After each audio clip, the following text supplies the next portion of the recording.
বলবি আমরা সবাই মিলে খেতে বসে যাবো। আচ্ছা ঠিক আছে, কিন্তু ফুটো কোথায় রে? চুদির ভাইটা বললো রান্নার ওখানে আছে, কই গিয়ে তো দেখতে পেলাম না। ভূত ভূত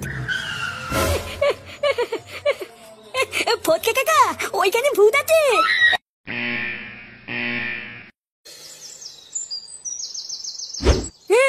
মায়া আমি কিছু জানি না, আমি যাবই, আমি যাবই। দেখ ফাটা, একদম জেদ করবি না কিন্তু বলে দিলাম। ওটা একটা শ্রাদ্ধ বাড়ি, শ্রাদ্ধ বাড়িতে কোনো বাচ্চারা যায় না। আমি যখন মানা করছি তখন তুই যাবি না। মায়া আমি কি এখন বাচ্চা আছি নাকি? আমি এখন বড় হয়ে গেছি। আমি যখন বলেছি যাবো তখন কিন্তু আমি যাবই। আমি কিন্তু যাবো বলেছি। দেখ এবার কিন্তু আমার রাগ হয়ে যাচ্ছে। এ কি দাদু ভাই, তুমি কান্না করছো কেন? দাদু, দাদু আমি কিন্তু শ্রাদ্ধ বাড়িতে যাবো। ও মা আমাকে যেতে দিচ্ছে না।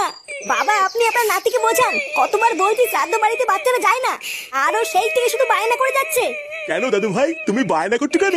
মা তো ঠিক কথাই বলেছে, শ্রাদ্ধ বাড়িতে বাচ্চাদের যেতে নেই। দাদু ভাই তোমাকে আমি অন্য জায়গায় ঘুরতে নিয়ে যাবো। আমি ওইসব জানি না, আমি যখন বলেছি যাবো তখন আমি যাবোই।